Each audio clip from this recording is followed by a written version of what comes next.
በስመ አብ ወወልድ ወመንፈስ ቅዱስ አሐዱ አምላክ አሜን። ሰላም ክርስቶስ ምስ ኩላትና ይኩን። ፍቁራት ስድራ እግዚአብሔር ናይ ማሕበር ሐመረኖ ተራድኦ ቻናል ተኸታተልቲ ከመይ ቀኒኩም? እግዚአብሔር ይመስገን ኢልና ክነመስግኖ ናቱ ቅዱስ ፈቃዱ ይኩን አሜን። እሽምባር ፍቁራት ስድራ እግዚአብሔር ንሎምውን ብምክንያት 6 ዓመት ምስረታ ማሕበርና ማሕበረ ቅዱስ ጊዮርጊስ ምስ ኣባላት ማሕበረ ቅዱስ ጊዮርጊስ ዝተገበረ ቃለ መሕተት ሒዝናልኩም ቀሪብና ኣለና። ሰናይ ምድማፅ።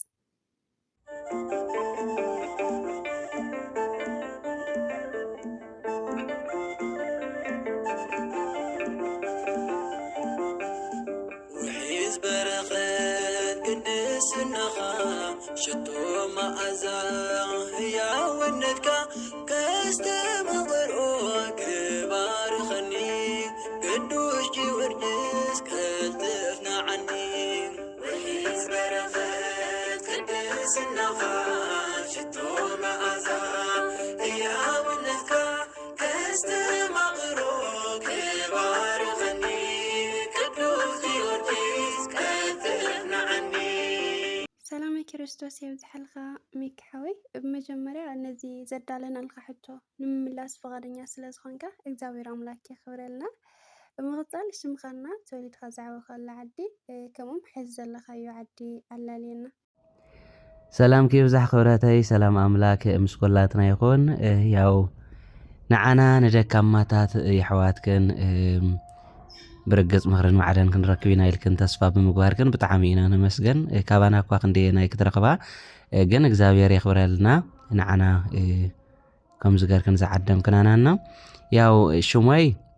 መልአከ ሃይለ ይበሃል። ዝተወለድኩሉ ኣብ ሽረ እንዳስላሴ ኮይኑ ዝዓበኩሉ ከዓ ኣብ ወረዳ ቀፍቲ ሐሞራ ጣብያ ዓዲ ጎሹ ዝነብረሉ ቦታ ከዓ ኣብ ከተማ ጉላዕ ኮይኑ ናይ ማሕበር ሐመሮነ ምሕብሕብ ነዳያን ዝርከብ ቦታ እየ ዘለኹ። እሺ ጽቡቕ መላክ ሓወይ ቀሮን ድሕሪት ክመልሰካና መንፈሳዊ ትምህርቲ ጀመርካሉ ኣጋጣሚ ከመይ ነይሩ? ኣበይ ኮንካ ኢኻ ጀሚርካዮ? መንፈሳዊ ህይወት ብምምሃርካ ነቲ ሕዚ ዘለኻዮ ህይወት ጠቒሙኒ እዩ ኢልካ ዶ ትሓስብ? ጠቒሙኒ እዩ ትብል ትኾንካ ኸ ካብ ተመክሮኻ ገለ ካፍለና ኢኻ? ኣብ ስዑዲ ጀሚረ መንፈሳዊ ህይወተይ ኣብ ስደት ያው ስደት ብዙሕ ትምህረካ ብዙሕ ምሂራት እኒኣ ከም ኣነ መንፈሳዊ ህይወት ከዓ ኣብዚ ደረጃ እዚ ፅቡቅ ኩነታት ዘለኽዎ ንክበፅሕ ዝገበረንስ ያው ንማሕበረይን ንደቂ ማሕበረይን ከየመስገንኩ ይሓልፍን እየ። ኣብዚ ደረጃ ዝክበፅሕ ዝገበራኒ ጠንከራታት ኣሕዋተይና ሓፈሻዊ ከዓ እቲ ማሕበር እቲ መንፈሳዊ ህይወት ናይ ኣቦታትና ትምህርቲ እንዳለኣኻን ጎን ምሸትን ዝከታተላልና ኣለኹም ዶ እንዳባላ ዝከታተላና ዝነበራ ኣሕዋትና ብጣዕሚ እየ ከመስግነን ዝደሊ ብሓፈሻዊ ማለት እዩ። መንፈሳዊ ህይወተይ ዝጀመርኩሉ ሓውና መሓሪ ወይ ከዓ ቅዱስ ይሽሙ ያው ክልተ ዓይነት ስለ ዝኾነ እዩ መሓሪ ኢለ ክልተ ይሽሙ ወዱ ካዓሱ እዩ ዝበሃል ኣብ ኢረረ ዓዱ ንኣብረህት ነብረት ሓድሽ ዝወዳ ዓዳ እዩና ንሱ እዩ ምስኡ ያው ኣነ ምስ ብርሃነ ምስ ቅዱስ ኮይና ሰለስቴና ኣብ ሓደ ስራሕ ኣቴና እንዳሰራሕና ከለና ሲ ከምዚ ዝበለ መንፈሳዊ ማሕበር እኒሀሲ ተኣቱ ዶ ኢሉ ንክልቴና ጠይቕና እዚ ቅዱስ ዝበሃል ቆልዓ ማለት እዩ። ድሓር ኣነ ብጣዕሚ ያው ቀልጢፈ ካውስ ልበይስ ብቁልጡፍ እየ ተማሪኸ መንፈሳዊ ህይወት እንድሕር ሃልዩ ከምዚ ደኣ ፅቡቕ ኢለ ቀልጢፈ ካብኡ ብርሃነ ጥንቁቕ ኣይ ንእሽተን ክፀኒሐ ንስኹም ቀዲምኩም እተው እሞ ድሓር ርኤ ኣነ ከዓ ቀስ ኢለ ከዓ እትየ ምክንያቱ ኣብቲ ሰዓት ንሱ እንታይ ይፍራሕ ነይሩ ያው መናፍቃን ናብ መናፍቃን ከይተኣትዉ ከምዚ ዝብል መንፈሳዊ ህይወታት ወይም ገንዘብ ለኣኹ ኢሎም ብከምዚ ሎተሪ ይኹን ገለ ይኹን ብዙሕ ኣሎ ዝብልስ ውረታት ብዙሕ ኢና ንሰምዕ ነርናዋ እንታይ ኣብ ስደት ኮንካ ከመይ ኢሉ እዩ መንፈሳዊ ህይወት ኢልና ንባዕልና ዝተገሪምና ኢና። ካብኡ ኣነ እንታይ ሓሲበ ኣትየ ክሪኦ እሞ ርኤ ካብኡ ዝጠቕመንን ዘይጠቕመንስ ብደንብ ገረ ስለ ዝፈልጦስ ምንም ፀገም የለን። ምክንያቱ ርኤ ንዓይ ዝጠቅም እንተኮይኑ ክቐፅል እየ ንዓይ ዘይጠቕመኒ እንተኮይኑ ከዓ ከቋርፀ ኢለ ንክልተ ኣድቫንቴጅ ኣትየ ናብቲ ማሕበር ያው የእትዩኒ ንሱ ደቂ ዓዱእተ እንዳበሎ እየን ፀኒሐን ኣይኣተወን ፀኒሑ ክልቴና ብሓደ ኣቴና ምስ ዓርከይ ድሓር ምስ ኣተና ክልቴና ኣነ ካብ ዓቐን ንላዕሊ ደስ ይብልኒ ግን ክሳብ ይዕርየ ውሽጡ ብደንብ ገይረ ክሳብ ዝፈልጦ ጥርጣሬ ነይሩኒ እዩ ብጣዕሚ ጥርጣሬ ነይሩኒ እንዳቀፀልኩ ሓቃዊ መንፈሳዊ ትምህርቲ ምዃኑ ምስ ኣረጋገፅኩ ካብ ዓቐ ንላዕሊ ደስ ይብልኒ ብጣዕሚ እየ ተሓጒሰ ብሬዊን ስዒቡ ኣትዩ ብርሃነ ማለት እዩ ብርሃነ ቀፂሉ ኣትዩ ያው ብርሃነ ብድሕሪት ኣትዩ ጠንካራ ሓውና ካባና ዝበለፀ ከዓ ኮይኑ ማለት እዩ ብርሃነ ብከምዚ ኣቲና ያው ዝዓርክና እኳ ንእሽተ ናብቲ መንፈሳዊ ህይወት ንእሽተይ ድኽመት ኣጋጢሙ ብዙሕ ኣይተምሃረን ያው ንሕና እግዚኣብሔር ይመስገን ተማሂርና ኢና ከምቲ ዝድለ እኳ ብዙሕ ተዘይሓዝና ግን ንዓና ዝኸውን እግዚኣብሔር ዝተመስገነ ይኹን ንእሽተን ሒዝና ጠቂምኒ ኣሎ ዶ ትብሎ ካብቲ ትምህርቲ ተምሃርካዮ ወይም ካብቲ መንፈሳዊ ህይወት ጠቂምኒ ትብሎ ዝብል ጠቂምኒ ዝብሎ ያው ካብ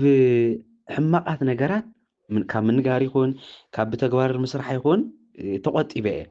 ኣብቲ ሰዓት ንሱ እግዚኣብሔር ዝተመስገነ ይኹን ያው በቲ ኩላትና ንፈልጦ ስዕዲ ስልክኻ መጃን መሊእኻ ወርሓዊ መጃን መሊእኻስ እንታይ ከም ዝስራሕ እንታይ ከም ንደዋወል ያው ሓፈሻዊ ስለንፈልጦ ካብቲ ብዙሕ ነገራት እሲ ተቆጢበ እየ ኣብቲ ማሕበር ወይም ኣብቲ መንፈሳዊ ህይወት ብምርካበይ ዋላ ጠንካራ መንፈሳዊ ኮይነ ተቃል እግዚኣብሔር ኣብ ተግባር ተዘይወዓልክዎ ካብ ሕማቅ ምስራሕ ግን ተቆጢበ ጠቂምኒ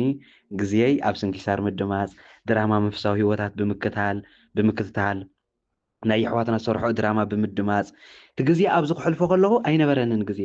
ንሕማቅ ነገራት ንክትናገር ወይም ሕማቅ ነገር ንክትሰርሕ ግዜ ኣይነበረንን እሞ ብከምዚ ብዝበለፀ እዚ ይጠቅመኒ ነይሩ ንዓይ ማለት እዩ ጽቡቕ መላክ ሓዊ እግዚኣብሔር ኣምላክ እያ ኣብ ቤት የጽንዕኻ ናብ ካልእ ሕቶ ከብለካና ከም ዝፍለጥ ኣብ ስደት ነርካ ዓዲ ምስ ተመለስካ ናብ ባዕለይ ህይወት ክመርሕ ናብ ባዕለይ ናብራ ከመሓድር ከይበልካ እቶም ንኩላትና ዘሸንፉና ዓለማውያን ነገራት ንገኒ ገዲፍካሲ ኣብቲ ናይ ሃመረኖ መሐብሐቢ ነዳያን ኢኻ ናገልገልካ ትርከብና እዚ ኣብዝኒአቲ ግሁነት ካብ ምንታይ ዝተለዓለ እዩ ኣብ ምግልጋልካ ኸ ዝኾነ ዘጋጠመካ ፅዕንቶ ኣሎ ዶ ወይ ዝፈጠረልካ ፅዕንቶ ኣሎ ዶ እቶም ዝፍጠሩ ፅዕንቶታት ብከመይ ኢኻ ትሰግሮም ያው ካብ ምንታይ ዝተለዓለ እዩ ዝብል በቃ ካብቲ ሓደ ቃል እግዚኣብሔር ዝልእኻልና ዝነበረ ኣሕዋትና እዚ መንፈሳዊ ህይወት እናተምሃርኩ ከለኹ ኣብቲ ዋትስኣፕ በቃ ልበይ ሽዑሲ ትምህርቲ ክተዳምፆ ከለካ ወዲእ ብጣዕሚ ኢና ልብና ተሰይሩ በቃ እንታይ ቁርብ መሽካ ንእሽተን ትምህርቲ ክትርስዖ ከለካ ወይም ዝኾነ ነገር ናብ ካሊእ ናብዚ ናይ ዓለማዊ እንጀራ ክትጎይ ከለካ ኢኻ ኣብቲ ተግባር ዘይተውዕሎ ትሰንፍ እምበር ክተዳምፆ ከለካ ትምህርቲ ብጣዕሚ ኢኻ ልብካ ትስበርና እቲ ትምህርትታት እግዚኣብሔር ይመስገን ኣቦታትና ዕድመን ጥዕናን ይሃቦም ብጣዕሚ እዮም ትምህርቲ ፈትፊቶም መጊቦምና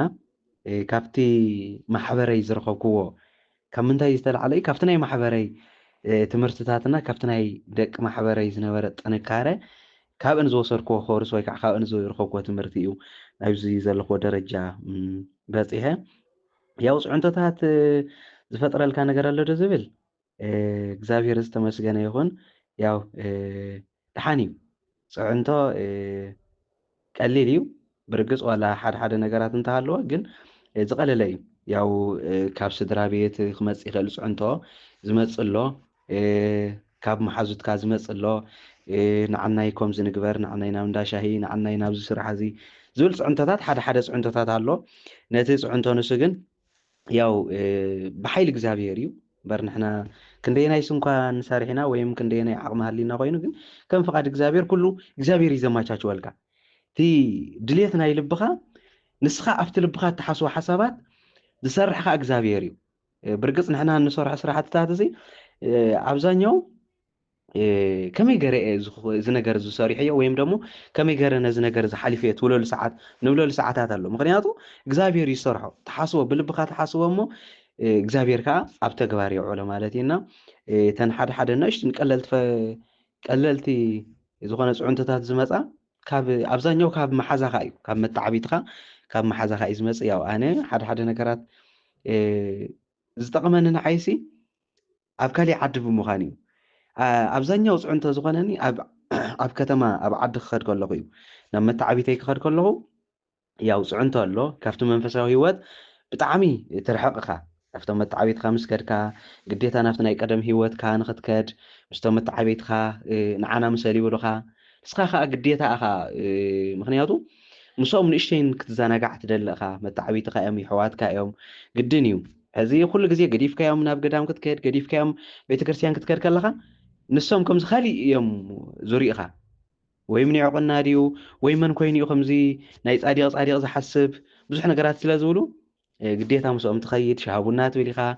ሓደ ሓደ ነገራት ትዘናጋዕካ ግዴታ እዩ ካብኡ እንታይ ትኾን ንእሽተይ እቲ ድኽመታት ናይ መንፈሳዊ ህይወት የጋጥም እዩ እቲ ድኽመት ናይ ቤተክርስትያን ትኸዶ ነበርካ ሰዓታት ንእሽተን ትቕንስ ናይ ጸሎት ሰዓታት ያው ጸሎት ኳ ክንደየናይ ኮይና እቶም ሓደ ሓደ ጠንከራታት ይሕዋትና ካብኦም ሓደ ሓደ ትምህርቲ እናወሰድና ንእሽተን ናቶም ክንክተል ንሓስብ ኢና እምበር ያው ክንደየናይ ኮይና ግን ከምዚ ዓይነት ፈተናታት ኣሎ ካብ ዕረኽትካ ኣብዛኛው ካብ መታዓቢቲ ዝመፅእ ፅዕንቶ ኣሎ እግዚኣብሔር ይመስገን ኣብቲ ዘለኽዎ ኣብዚ ቦታ እዚ ግን ያው ፅዕንቶ የለን ኢለ እየ ዝወስዶ በቲ ናይ ዓደይ ክሪኦ ከለኹ ኣብዚ ሕዚ ዘለኽዎ ግን ቀሊል እዩ ዝቐለለ እዩ እግዚአብሔር አምላክ ናይ አገልግሎት ዘመንካ ይባርኸልካ መላክ ሓወይ ናብ ካሊእ ሕቶ ከብለካና ከም ዝፍለጥ ኣብቲ ናይ ሃመረኖ መሐብሐቢ ነዳያንሲ ኣረጋውያን ኣለዉ ህፃውንቲ ኣለዉ ናይ ኣእምሮ ፀገም ዘለዎም እውን ኣለውና ነዚኣቶም ሲ ብኸመይ ኢኹም ተኣልይዎም ንኩሎም ኣብ ሓደ ቦታ ሲ ብኸመይ ኢኹም ተኣልይዎም ያው እግዚኣብሔር ዝተመስገነ ይኹን ንሕና እኳ ክንደየናይ ሰሪሕና ብርግፅ ሲኢልና ንሕና ኣነ ሕጂ ከም ኣነ ንባዕለይ ያው ኣነ ንኾንቲ ውዳሴ ከይኮነኒ ገለ ኢለ ዘይኮንኩስ ምንም ኣነ ንሹም ኣሎ ስለ ዝበሃል እየ እምበር ያው በቲ ከድኩ በቲ ወፃኹ በቲ ከድኩስ ናተይ ቆቡይ መ ስራሕ ኩሉ ሰሪሐሉ ዝብለሉ ምክንያት የብለይን ክምስገኑ ዘለዎም እዞም ክቡር ኣቦና ኩሉ ግዜ ብዚኣ ኮይኖም 24 ሰዓት ኣቦና እዮም ዝቃለስዎም ኣቦና እዮም ዝከታተልዎም ኣነ ያው ካብታ ዝሰርሐላስ እታ ዝጠፍኣላ እያ ትበዝሕ ኣነ ያው ክንደየናይ ሰሪሐ ምንም ስራሕዎ ነገር የለን ኣብዛ ዓዲ እውን ኣለዋ ጠንከራታት ኣሕዋትና ካብ ከተማ እንዳመፃ ዝሕግዛ ንሰንና ኣባቴ ኮይኖም እዚኦም እዮም እዞም ኣቦና ጠንከራ ኣቦና ያው ብዝበለፀ ንሶም እዮም ዘለዉ እምበር ንሕና እኳ ክንደየናይ ሰሪሕና ግን ኣብቲ ዘለናሉ ሰዓት ያው እግዚኣብሔር ዝተመስገነ ይኹን ድሓን እዮም ብርግፅ ኣብቲ ቦታ ናብቲ ቦታ ክመፁ ከለዉ ካብ ብዙሕ ዝነበሮም ሃይከት ብዙሕ ዝነበረ ዝርብሹ ዝነበሩ ዝእውዩ ዝነበሩ ብዙሕ ነገራት ኮይኖም ክመፁ ከለውሲ ናብቲ ቦታ ምስ ኣተው እንዳይ እግዚኣብሔር ይመስገን ኣነ ብዙሕ ነገር ዝረኣኽበሎሲ ናብቲ ቦታ ክመፁ ከለውሲ ምንም ፀበል ካብ ፀበል ይኹን ካብ ናይ መድሓኒት ይኹን ምንም ከይረኸቡስ በቃ ለውጢ ዘምፅሉ ሰዓታት ኣሎ ዋላ ምንም ከይተጠቐሙ ከለዉ ብፀበል ይኹን ብካሊእ መድሓኒት ይኹን ከይተጠቐሙ ኣብቲ ቦታ ክኣቱ ከለዉ ናብቲ ቦታ ክመፁ ከለውሲ ዝሓዊሉ ዘመሓይሽሉ መንገድታት ለውጥታት እኒሄ በቃ ትናትክን ጥንካረ ትናትክን ድኻም ትናትክን ብልብኽን ተጊኽን ተውፅኦ ዘለኽን ገንዘብክን ብልብኽን ተጊኽን ስለ ናይ እዚኦም ወግሐ ፀብሐት ተሓስብኦ ዘለኽን ይመስለኒ ከም ኣነ ክሓስቦ ወይም ክሪኦ ከለኹሲ ያው ናትክን ፍረ ድኻም ፃማ ድኻም እዩ እቲ ናብዚ ክኣቱ ከለዉ ብጣዕሚ ለውጢ ዘምፅእሉ ዘለዉ ተዓብይን ንእሽለይን ነብለሉ ምክንያቱ እንኳን ያው እዞም ብምቅብጣር ወይም ከምዚ ብቐልዲ ያው ሕዚ ብቐልዲ እንዳዘናጋዓኻ ከከም ባህሪኦም ኢና ቀልዲ ዝፈቱ እንድሕር ኮይኑ እንዳቀለድና እንዳቀባጠርና ዘብልሉ ዝእለይሉ መንገዲ ኣሎ እዞም ዓበይቲ ያው ኣብዛኛው እዞም ዓበይቲ እኳ ይፈልጡ እዮም ድሓን እዮም ድሓን ስለ ዝኾኑ እቶም ዓበይቲ ከዓኒ ያው ከከም ገፆም እናገበርና እዞም ዓበይቲ ባዕሎም ዓርሶም ዝኽእልሉ መንገዲ እዩ እቶም ህፃውንቲ ከዓ እንዳዘናጋዕካ ኣጀኹም እንዳበልካ ኩዕሶ ድዩ ስቢከር ኣምፂኻ ናይ መዝሙር ድዩ ናይ ካሊእ ድዩ እንዳዘናጋዕካ ነቶም ዘለዉ ብቀልድታት እንዳቃላለድካ ድዩ ብዝተፈላለየ መንገድታት ጌርና ብከምዚ ሓደ ሓደ ነገራት ኣጀኹም ንብሎም ኢና ኣብታ ዝመፃናላ ሰዓት እምበር ያው ዝበዝሕ እቶም ኣብዚ ዝኒአው እዮም ከምዚ ቅድም ኢለ ዝገለፅክዎም ንሶም እዮም ዝሰርሕዎ ዘለዉ ንሕና ምንም ዝሰራሕናዮ ነገርስ የለን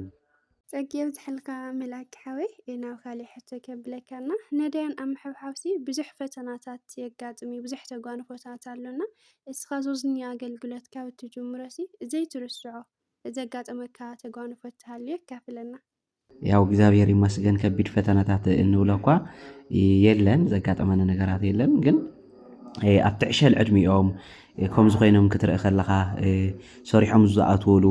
ሰሪሖም ንካሊእ ሰብ ዝጥውርዎ ዝነበሩ ጉልበቶም ብደቂ ሰባት ክጥወሩ ከለዉ ክትርኢ ከለኻ ንእሽተን ትጭነቕ ከም ሰብ መጠን ዕሸል ንእስነቶም እሲ ኣብዚ ደረጃ ወዲቖም ኢልካ ትጭነቕ እሞ ቀልጢፈስ ማነው ቀልጢፎም ከመሓይሽሉ ዝኽእሉ መንገድስ እንታይ ኣለዎ እንታይ ክገብረሎም ኢልካስ ብጣዕሚ ትጭነቕ ትጨናነቕ ካብኡ ብሓይሊ እግዚኣብሔር ግን ዘይከኣል የለን ኩሉ ነገር ይከኣል እዩ ያው እግዚአብሔር ዝተመስገነ ይኹን ኣብኡ ፈተና ንእሽተን ዝብሎ ያው ኣነ ሓንቲ ሓፍትና ነይራ ሓሚማ መፅያ ኣብዚ ያው ንእሽታ ተቐሚጣ ምስ ፀንሐት ድሓር መሊቋት እናኸይዳ ነይራ መሊቋ ምስ ጠፍአትሲ ብጣዕሚ ዝተጨነቕኩላ ዓለት እንታይ ኮን ኮይና ኣበይ ኮን ኣትያ ትኾን ኢለ ብጣዕሚ ዝተጨናነቕኩላ ሰዓት ነይራ ያው ድሃያ ምስ ረኸብና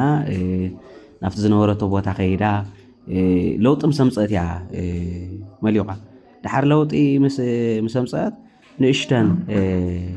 ለውጢ ኣምፂኣ ምስ ጠፍአት በዚ መንገዲ ዝተጨናኒቐ ንእሽተን ኣነ ከዓ ያው ምስ ተረኸበት ከዓ ተሓጒስና ኣብ ፅቡቕ ደረጃ ብፅቡቕ ኩነታት ከም ዘላ ምስ ረኸብና ተሓጒስና ንሕና ማለት እዩ ያው በዚኣ ንእሽተን ኣነ ንእሽተን ተጓንፎ ዝብላ እዚኣ እምበር ካልእ እኳ ክንደየናይ ዘጋጠመኒ ነገር የለን እዩ ፀጊብ ዝሕልኻ መላክ ሓዊ ናብ ካሊእ ሕቶ ከብለካና ኣብ መጀመርያ ከምዚ ነገር ከና መንፈሳዊ ትምህርቲ ወይ ድማ መንፈሳዊ ሂወት ኣብ ስደት ኮይንካ ኻ ጀሚርካዮና ሕዚ ኻ ብዓዲ ኣለኻ ኣብ ስደት ናሃለኹ ሲ እዛ ነገር እዚኣ ገይረያ ተዝኾን እትብሎ ነገር በተለይ ከዓ ኣብ መንፈሳዊ ሂወት ዝርያ ሕዚ ገይረያ ተዝኾን ኢልካ ትጣዓሰሉ ነገር ወይ ብዘይ ምግባርካ ትጣዓሶ ነገር ተሃልዩ ንሕና ኣሕዋትካ ከዓ ኣብዚ ናሃለና ክንገብሮ ማለት እዩ ኣካፍለና ኢኻ ካብኡም ኣብ ስደት ዘለና ኣሕዋትካ መንፈሳዊ ሂወትና ከመይ ክኾን ይግብኦ ትብል እስኻ ካብ ዝሓለፍካዮ ነገር ካብ ተመክሮካ እንታይ ትመክረና ንዓና ያው ኣብ ስደት ከለኹ ዘይተጠቐምኩሉ ወይ ዘይገበርክዎ ዝብሎ ያው ትምህርቲ ብጣዕሚ ትምህርቲ እሲ እንታይ ሸለልትነት ነይሩኒ እሲ ዓዲ ከይደ ክመሃር እንድየ ብርግፅ ዓዲ ምስ ከድኩስ ጠንከራ መንፈሳዊ ሂወተይስ ከጠንኩረ እየ ይብል ነይረና ብዝበለፀ መንፈሳዊ ሂወት ክንጥንክር ዝግባአና ግን ኣብ ስደት ከለና እዩ ኣብዚ መፂና ሲ ብዙሕ ነገር ስለ ዝፅበየና ሲ ኣይሙችን ሕዝታ እዩ ኣብ ስደት ከለና ግዜ ነይርና እቲ ግዜ ምችው እዩ ንትምህርቲ ተዳምፀሉ ምችው እንዳሰራሕኻ ንፀሎት ሰዓት ምችው እዩ በቃ ኣብቲ ገዛኻ ሲ በተለይ ደቂ ተባዕትዮ ሲ ገዛና ፍሉይ ንወይኑ ስለ ዝኾነስ ብጣዕሚ ምችው ነይሩ እንዳሰራሕና ክነዳምፅ ንኽእል ትምህርቲ ንስግዳን ይኹን ንገለ ይኹንስ ብጣዕሚ እዩ ምችው ኣብቲ ስደት ብዙሕ ነገር ኣነ ዝብሎ ሕዚ ኣብነት እንተይልና ሲ ውዳሴ ማርያም ንባዕሉ ሲ ውዳሴ ማርያም ንኽሽምድዶ ኣብኡ ኣብቲ ስደት ኮይነ ሲ ብዙሕ ዕድል ነይርኒ ነቲ ትምህርቲ ንሱ ሸምዲደ ውዳሴ ማርያም ኣብ ርእሰይ ንክሕዝ ዕድል ነይርኒ ሽዑ ብጣዕሚ ዓብይ ዕድል ነይርኒ ነዚ ዕድል እዚ ሓደ ኣይተጠቐምኩሉን ካልኣይ እንታይ እዩ ትምህርቲ ወይ በቃ ግእዝ ትምህርቲ ሕጂ ብጣዕሚ ጎበዛት ኣሕዋትና ኣለዋ ግእዝ ተማሂረን ይቐንእ በቃ ቅንኣት ብጣዕሚ እዩ ዘለኒ ሕዚ እዚ ከምዚ ዓይነት ትምህርትታት ታኾይነ ኣብኡ እንዳሃለኹ ዘይተጠቐምኩሉ ኣብዚ መፂኻ ሲ ብዙሕ ጣጣ ወይ ከዓ ብዙሕ ዕዮ ስለ ዘሎ ብጣዕሚ እዩ ዘፀግም ወለዲ ናብ ዝንዓ ይብሉኻ መሓዙትካ በዝኒሄ ኢሎም ናብ ዝኾነ ነገር ክስሕቡካ ይኽእሉ ናይ ባዕልካ ጣጣ ናይ ባዕልካ ጎጆ ክተስተኻኽል ወይ ብዙሕ ስለ ዝፅበየካ ኣብዚ መፂኻ ግዜ ኣይትረክብን ምችው ዝኾነ ግዜ ኣይትረክብንና ትምህርቲ ኣብኡ ከለኹም ትምህርቲ ክትምህርቱ ኣለኩም ሓደ ያው ጸሎት ወይ ብጣዕሚ እቲ ናይ ጸሎት ሰዓታት እንደቂ ኣንስትዮ እኳ ዘይምችው ዝኾነ እምበር ደቂ ተባዕትዮስ ብጣዕሚ ምችው ዝኾነ ቦታ እዩ ዘለና ኣብዛኛው ኣብ በረኻ ኮይና ወይ ከዓ ናይ ባዕልና ክላስን በይንና ንነብረሉ ስለ ዘሎ በተለይ ደቂ ተባዕትዮ ኣብኡ ኮይና ኢና ክንብርትዕ ክንጥንክር ዘለና ብጣዕሚ ምቹው ዘለና ናይ ባዕልና ድኽመት ናይ ባዕልና ስንፈት እምበር እስኪ ጀምሩ ሕዚ ውዳሴ ማርያም ዘይትፈልጥዎ ትኾንኩም ብርእስኩም ኩሉ ተዘይሒዝኩሞ ውዳሴ ማርያም ንክትሽምድዱ ሓዙ በቃ ኣብ ርእስኩም እስከስፍርዎ በቃ ነዚ እስክተቃለሱ ብጣዕሚ ግዜ ኣለኩም ምቹው ዝኾነ ግዜ ነዚ ተቃሊስኩም ኣብ ርእስኩም ሓዝዎ ግዴታ ንድቁና ጥራሕ ኣይኮነንቲ ውዳሴ ማርያም ዝጠቅም በቃ ንግላው ጸሎትካ ወይን ኣብ መብራህቲ ዘይብሉ ክትከድ ትኽእል ውዳሴ ማርያም ኩሉ ግዜ ተሸኪምካ ክትከደይ ትኽእልን ውዳሴ ማርያም ኣብ ዘይብልካ ብምንታይ ክትደግም ትኽእል ክጽግም ስለ ዝኽእል ኣብ ርእስኻ ውዳሴ ማርያም ንምሽምዳድ ደቂ ተባዕትዮ መከሩ ደቂ ኣንስትዮ ከኣኒ ትምህርቲ ብደንብ ገርክን ፈትፊትክን ብደንብ ገርክን ሓዛ ኣጽንዖ ሸለልትነት ነይርና እዩ ዓዲ ኸይድና መጽሓፍ ቅዱስ እንመሃር እንዴና ንብል ነይርና ኣብዚኣ መጺና ግን ተንዝነበራና ጥፊእና እየን ክገርመኩም ሲ ተንዝነበራ ኢና ጥፊእና እየን ሓንቲ በቃ ቤተክርስትያን ከይድካ ኣቐዲስካ ወይም ኪዳን ተኣምር ሰሚዕካ ትመጽእ ኣብቲ ዝሙች ሰዓት ወይን ቅዱስ ቁርባን ትወስድ እዚኣ ኢናታ ታዝኸሰብና ኣላ ብኣካል ስለ ዘላ ቤተክርስትያን እምበር ትምህርቲ ፍልጠት ንባዕልካ ኮይንካ ንሕዋትካ ንስድራ ቤትካ ተካፍለሉ ትምህርቲ ምንም ዝሓዝናዮ ነገር የለን ኣጥፊእናዮ ኢና ትሒዝናያ ዝነበርናና ኣብ ስደት በሲልኩም መንፈሳዊ ህይወት ክትበስሉ ክትጥንክሩ ኣለኩም ኣብኡ ይምችው በቃ ብጣዕሚ ይምችው ካብኡ ኣብ ስደት ኮይንና ቤተክርስትያን ዘይብላ ዓዲ ገለ ኢልኩም ብዙሕ ይተንጸርጽሩ ገዳማዊ ህይወት ማለት እዩ ዘለኹም ቦታ በቃ ኣብ ገዳም ከም ዘለኹም ገርኩም ንርእስኩም ቁረጽዎ በቃ በተለይ ደቂ ተባዕትዮ ኣብ በረኻ ኮንኩም ገለ ኣብ ጽምዋ ቦታ ክትነብሩ ከለኹም ገዳማዊ ህይወት ከም ዘለኹም እኹም ክትሓስብዎ ዘለኩም ዘመሓዋተይ ብኸምዚ መንገዲ እኹም ክትጥቀሙሉ ዘለኩም ናይ ስደት ኣነ ብዙሕ እየ ዝጠዓስ ሓደ ገጽ ዘመስግኖ ነው ንስዑዲ እቲ ቦታ ሲ ስዑዲ ብምኽያደይ ንእግዚኣብሔር ዘመስግነሉስ እንታይ ኣሎ መስለኩም ሓደ እቲ መንፈሳዊ ህይወት ፈሊጠ ንምምጻእ ካልኣይ ነገር ከዓኒ ዘይተጠቐምኩሉ ዝብል ከዓ ትምህርቲ ውዳሴ ማርያም ንባዕላስ ሸምዲደ ኣብ ርእሰይ ዘይሓስክዎ ኣብ ስዕዲ ኮይነ ኢለ በዚ ይጠዓስ እየ በቃ እና በርቱዕ ብኸምዚ መንገዲ